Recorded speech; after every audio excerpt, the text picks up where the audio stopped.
यसलाई जरुर तेस्रो अध्यायको राजनीतिको निम्ति एउटा जुन कार्यक्रम थियो र यो जनता समक्ष लानु थियो। अहिले घडी दार्जिलिङ पहाड र डुवर्समा जुन प्रकारले हामीले काम गर्दैछौँ, डुवर्समा केही दिन अगाडि चालसामा सभावासी प्रतिनिधिहरूको यस्तै गरेर आउने दिनहरू हुने गर्छ र यो तेस्रो अध्यायको हामीले सुरुवाती यसलाई जनजागरण सभाहरू भन्दा हुन्छ। भनेको स्पष्ट भन्दा यो तेस्रो अध्यायको विषयले चाहिँ जनतालाई अवगत गराउनु तपाईँ यो कार्यक्रम सभाहरू अहिले जो भइरहेछ। हजुर, प्रतिनिधिको माध्यमद्वारा जनतालाई अवगत गराउने यो एउटा प्रक्रिया हो भन्न सकिन्छ। अच्छा, दाजु एउटा तपाईँ गत केही दिन अघि मात्रै पुरानो तपाईँको अध्यक्ष, तपाईँको ओरिजिनल अध्यक्षसँग जो तपाईँको साँझमा भेटवार्ता भएको थियो, त्यो भेटवार्ता विषय लिएर जस्तो अहिले पहाडमा एउटा राजनीतिक महल गरम भइरहेको छ। अहिले पहाडमा मात्रै होइन, एउटा राज्यभरि नै एउटा राजनीतिक महल गरम भइरहेछ। धेरैले भनिरहेछ कि यो तेस्रो अध्याय कतै यो त होइन भन्ने एउटा प्रश्न पनि तेर्साइरहेको छ कि यो के होला? तपाईँले सही प्रश्न राख्नुभयो कि केही दिन अगाडि म गोर्खा जनमुक्ति मोर्चाका संस्थापक अध्यक्ष श्रीमान विमल गुरुङज्यू उहाँको वासस्थान पताबुङमा भेट्न गएको थिएँ। अनि हामी दुईजना दाजुभाइको माझमा कसैले 50 मिनट भन्यो, कसैले 1 घन्टा भन्यो। हुन त मैले पनि घडी त हेरेँ, तर 40-50 मिनट त बातचित भएकै हो। बातचितको अवधिमा पारिवारिक कुरा पनि भयो, घरेलु कुराहरू पनि भयो।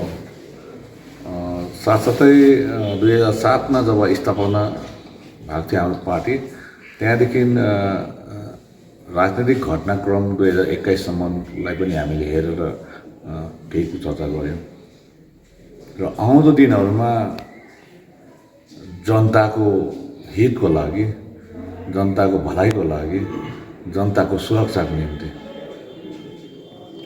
अब के कसो गर्नुपर्ने हो त्यो विषयमा अलिकति चर्चा परिचर्चा भयो। अवश्य नै, किन दुईजना राजनीतिज्ञहरू भेटिसकेपछि फाल्टो कुरो त हुने होइन। र यसमा हामीले सम्पूर्ण पहाड, तराई र डुवर्सको हितको निम्ति, सुरक्षाको निम्ति पनि बातचित गरेका छौँ।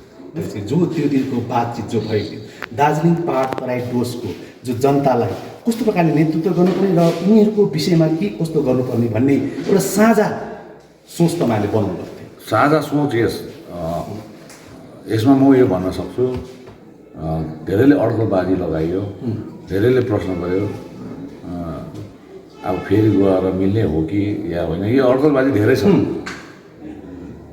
यति चाहिँ म भन्न सक्छु, विमल दाजुको प्लेटफर्म अर्कै हुनसक्छ, छ पनि, मेरो प्लेटफर्म अर्कै हुनसक्छ।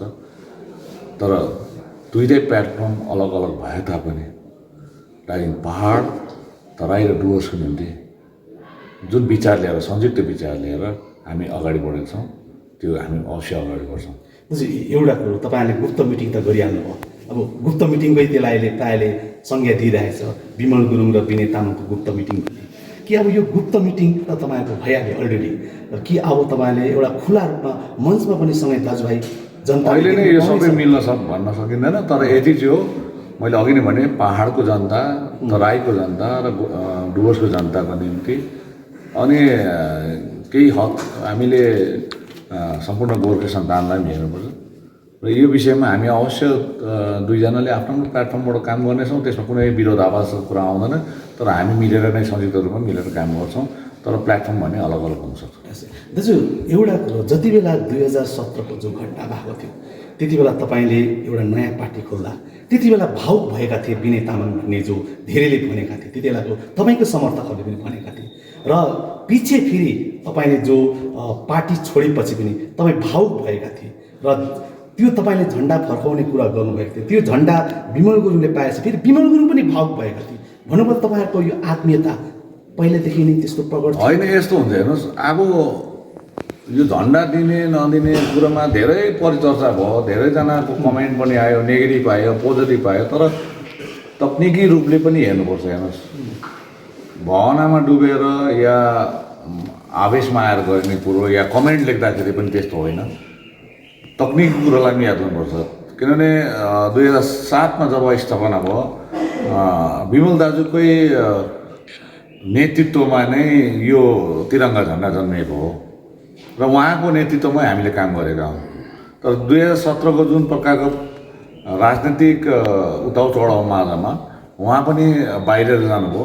त्यस समय यो झन्डा हामीले लिएर राखेका थियौँ, किनभने त्यो झन्डाको एउटा संस्थापक सदस्य मध्येमा म पनि एक थिएँ र त्यसले गर्दाखेरि मलाई पनि आफूले जन्माएको नानीलाई माया लाग्छ। मैले सेवा शुश्रूषा गरेर राखेको। अनि जति बेला 2019 म बारम्बार भन्दैछु, 2019को लोकसभा चुनावमा उहाँले पनि क्लेम गर्नुभयो, त्यसताक उहाँ बिजेपीपट्टि थियो, हामी टिएमसीलाई सघाउनेपट्टि गयौँ र त्यसले गर्दाखेरि यहाँनिर एउटा विवाद सृजना भएको थियो, यो झन्डा कसको भन्ने है, को चाहिँ सही अध्यक्ष, को चाहिँ सही महासचिव भन्ने। र यो चाहिँ इलेक्सन कमिसन अफ इन्डियामा हामीले दर्ता गरेको थियौँ कि यो चाहिँ हामीलाई दिनुपर्छ स्वामित्व, किन अहिले दार्जिलिङमा चाहिँ हामी छौँ भनेको थियो। उहाँले पनि त्यो क्लेम गर्नुभएको थियो, हेरिङ पनि भयो। त्यस पछाडि स्टेट इलेक्सन कमिसनमा आयो, त्यस पछाडि अनरेबल हाइकोर्ट कलकत्तालाई दियो। अनि आज state election commission of India र हाइकोर्टले दिएको जुन डाइरेक्सन मुताबिक चाहिँ त्यस बेला फ्याक्सन लेख्नुपर्ने भयो। त्यसमा चाहिँ विमल फ्याक्सन र विनय फ्याक्सन। अब विनय फ्याक्सनको विनय तामाङ नै त्यो पार्टीको पद र साधारण सदस्य राजीनामा दिइसकेपछि अब फ्याक्सन भन्ने कुनै रहेन र त्यो पार्टीको जुन चाहिँ झन्डा थियो, जुन चाहिँ सम्पूर्ण जिम्मेवारी थियो, सो मैले संस्थापक अध्यक्ष श्री विमल दाजुलाई नै मैले सुम्पिने मेरो नैतिक जिम्मेवारी पनि हो, राजनीतिक धर्म पनि हो। साथसाथै मैले अनरेबल हाइकोर्टको हेरिङलाई पनि सम्मानपूर्वक हेरेर, इलेक्सन कमिसन अफ इन्डियाको अर्डरलाई पनि सम्मानपूर्वक हेरेर त्यो कुरो मुताबिक मैले यो झन्डा असली मालिकको हातमै पठाइदिएको हो। 2017मा नयाँ पार्टीको घोषणा गर्नुभयो, विनय गुट घोषणा गर्नुभयो। त्यति बेला पनि तपाईँ भावुक भएका थिए भन्ने तपाईँको समर्थकले बताउँदै थिए र गत केही दिन अघि तपाईँले पार्टी छोड्दा पनि तपाईँ भावुक भएका थिए र तपाईँको जो घोषणा मतलब विमल गुरुङ जो झन्डा पाएर विमल गुरुङ पनि त्यति बेला भावुक भएका थिए। भनौँ न, यो पार्टी खोल्नुमा, तपाईँले अलग पार्टी खोल्नुमा त्यस्तो बाध्यता के परेको थियो भन्ने कुरा मैले भनिहालेँ, उहाँहरू थिएन। त्यसले गर्दाखेरि आज यो पार्टीलाई मैले जोगाएर राख्नु पर्छ। अच्छा, पार्टीलाई मर्नु हुँदैन थियो, पार्टीको अस्तित्वलाई जोगाउनु निम्ति मैले 2017मा यो काम गरेको थियो, त्यो झन्डालाई उयो गर्ने। तर अब अहिले धेरैवटा जो मेरो एन्टी फोर्सेसहरू छ, जो मेरो विरोधमा फोर्स निस्किएको छ, उनीहरूले यसलाई नेगेटिभ तरिकाले नै प्रचार प्रसार गरिरहेको छ। तर वास्तवमा तपाईँहरूले आफूले ठन्डा दिमागले, चिसो दिमागले सोच्नुहोस् कि मैले गलत काम गरेँ। मैले यो झन्डा गएर चाइनालाई दिएको छुइनँ, यो झन्डा गएर नेपालमा दिएको छुइनँ, यो झन्डा गएर बिजेपीलाई दिएको छुइनँ, यो झन्डा गएर टिएमसीलाई दिएको छुइनँ, यो झन्डा लगेर गएर म सिपिएमलाई दिएको छुइनँ, न कङ्ग्रेसलाई दिएको छु। त्यसले गर्दाखेरि हेर्नुहोस्, जसको नेतृत्वमा यो झन्डा जन्मेको थियो उहाँलाई दिँदाखेरि कुनै आपत्ति। भाउको कुरा के हुन्छ भने हेर्नुहोस्, कुनै पनि चिजको माया हुन्छ। हेर्नुहोस्, माया बसेको हुन्छ। यो झन्डामा मेरो पनि माया बसेको थियो, किन म आफै जन्माउने मध्येमा एकजना भएकोले माया थियो। अनि त्यो माया गरेको कुरो चाहिँ मैले आजदेखि सधैँको लागि दिँदैछु भन्दाखेरि त्यसमा त अब अवश्य नै मलाई मनमा लाग्छ। किनभने हामी हेर्नुहोस्, मनुष्य जाति अति संवेदनशील प्राणी हो सृष्टिको एउटा रूपमा, अनि हामी संवेदनशील छौँ। तपाईँ जति नै कठोर हृदयको भए तापनि कुनै न कुनै समय, कुनै न कुनै परिस्थितिले तपाईँलाई संवेदनशील बनाइदिइहाल्छ, भावुक बनाइहाल्छ। हेर्नुहोस् दाजु, एउटा कुरो, तपाईँले यो पार्टीको यो झन्डालाई बचाउनुलाई तपाईँले आफ्नो ज्यानको बाजी पनि लाउनु भयो, तर आजको दिनमा तपाईँले तेस्रो अध्यायको कुरा गर्नुहुँदैछ। यो काहीँ न काहीँ के अलिकति नमिलेको जस्तो मिल्दैछ भाइ। आज विमल दाजु आउनुभयो, यहाँ काम गर्नु हुँदैछ, उहाँको समूहले पार्टीको काम गर्नुहुन्छ। मलाई सन्चो भयो, अहिलेसम्म मैले जोगाएर राखेको पार्टीको झन्डा सम्पूर्ण कुरो उहाँ आएर जिम्मा दिएपछि उहाँको काम हो।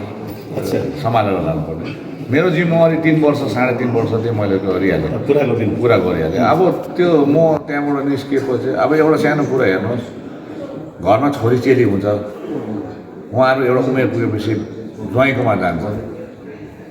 जब ज्वाइँको हातमा दिँदाखेरि के आमा रुँदैनन् कि बाउ रुँदैन कि चाहिँ छोरी छोडेर जानेर छोरी रुँदैन? रुन्छ नि अवश्य। तर त्यो छोरी ज्वाइँलाई दिइसकेपछि त्यो ज्वाइँको कर्तव्य हो नि त्यहाँनिर फेरि। कि अब तपाईँ यही झन्डामा बस्ने हो या अर्को केही तपाईँले सोच बनाउनु भएको छ भन्नु स्पष्ट रूपमा भन्नुभयो। तपाईँको तेस्रो अध्याय पहाडको जनताले कहिले मैले तपाईँहरूलाई सबै प्रश्नको उत्तर दिइसकेको छु। अब घरिघरि यो प्रश्नमा जानु उचित होइन। तर अस्तिको विमल गुरुङसँगको भेटवार्तापछि तर त्योभन्दा अगाडि मैले 15 तारिक जुलाईमा राजीनामा दिँदाखेरि के भने, मेरो पहिलो अध्याय जिएनएफसँग थियो, दोस्रो अध्याय गोर्खा जनमुक्ति मोर्चासँग थियो, अब तेस्रो अध्याय म सुरु गर्दैछु भनेपछि दुईवटा अध्याय त सके होइन। भन्यो तपाईँ अब जनताले पहाडको जनताले तपाईँलाई 3 रङ्गी झन्डामा देख्न पाउँदैन, गोजामाको 3 रङ्गी झन्डा। भाइ मैले अब यसलाई चाहिँ 15 तारिक जुलाईमै स्पष्ट रूपमा भनेको छु, मेरो पहिलो अध्याय जेएलएफ पार्टीसँग थियो, दोस्रो अध्याय म गोर्खा जनमुक्ति मोर्चासँग थियो, अब दोस्रो अध्यायमै बस्छु भनेको भएर त म उयसमा तेस्रो अध्याय सुरु गर्छु भनेपछि त दुईवटा पार्टीको त कुरा आएन। अब आएन होइन, त्यति बेला 15 जुलाईमा मैले सङ्केतमा भनिसकेँ। तपाईँको तेस्रो अध्याय चाहिँ मोटामोटी हामीले यसरी बुझ्न सकिन्छ, गोजामोमो 1 विमल दाजुको सँग तपाईँको सानकाट। मैले अघि नै भने प्लेटफर्म विल बी डिफ्रेन्ट। हजुर, प्लेटफर्म अलग अलग हुन्छ विमल दाजु र मेरो। हजुर, तर पहाडको तराई र डुवर्सको जनताको निम्ति हाम्रो मिसन चाहिँ एउटै हुन्छ, सोच मिलेर काम गर्छौँ। प्लेटफर्म अलग अलगै हुन्छ तर काम चाहिँ हामी यहाँको हित, यहाँको सुरक्षाको निम्ति हामी सँगै काम गर्छौँ। यो विषयले खुलासा तपाईँ कहिले गर्नुहुन्छ?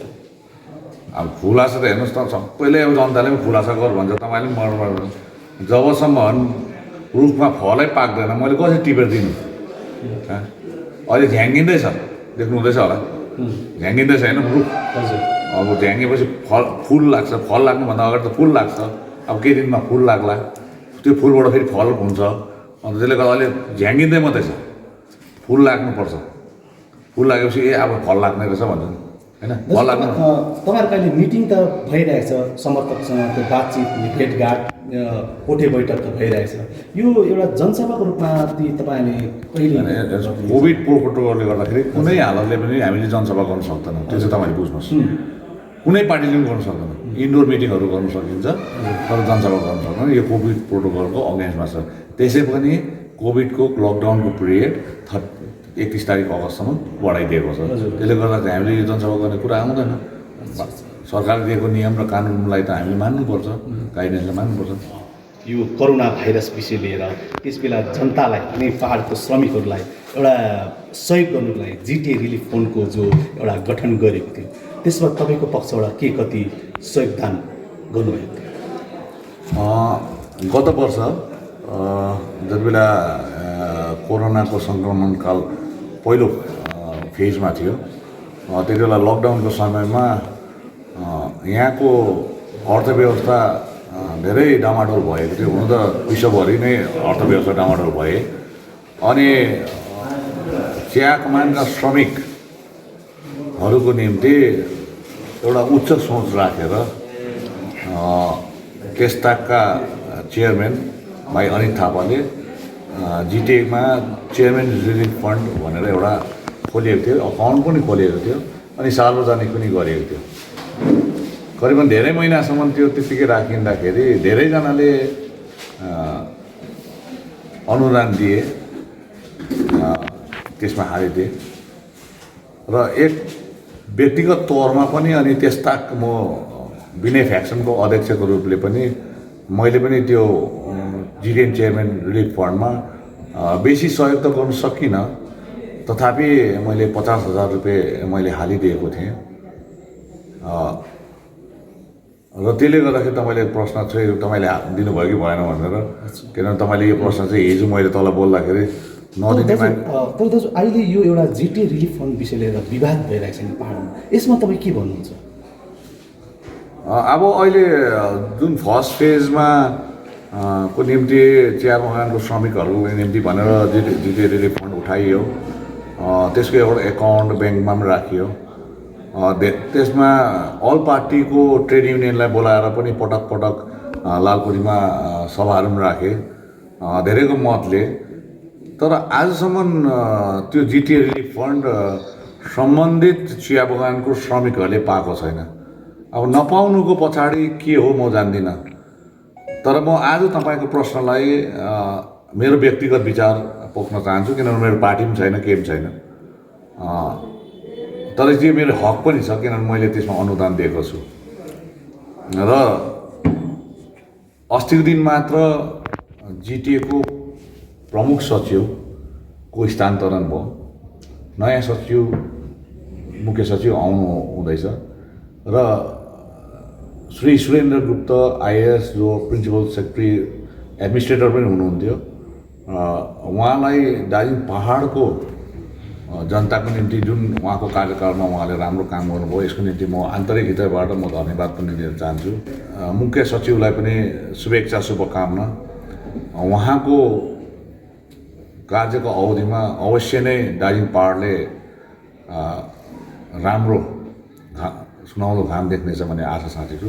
तथापि उहाँहरूको ह्यान्डिङ ओभर, टेकिङ ओभरको समयमा एउटा हिस्टोरिकल माइलस्टोन हुन्छ कि जानेले पनि त्यो जिटिए रिलिफ फन्ड रिलिज गरेर त्यो फाइल चाहिँ नयाँ आउनेलाई मुख्य सचिवलाई दियो भने चाहिँ अति उत्तम हुन्छ। मेरो चाहिँ सुझाव छ, ह्यान्डिङ टेकिङ ओभरको सिम्बोलिक फाइल साइन गर्दाखेरि चाहिँ जिटिए रिलिफ फन्डकै फाइल चाहिँ साइन गरिदियोस्। त्यो चाहिँ मेरो व्यक्तिगत विचार हो।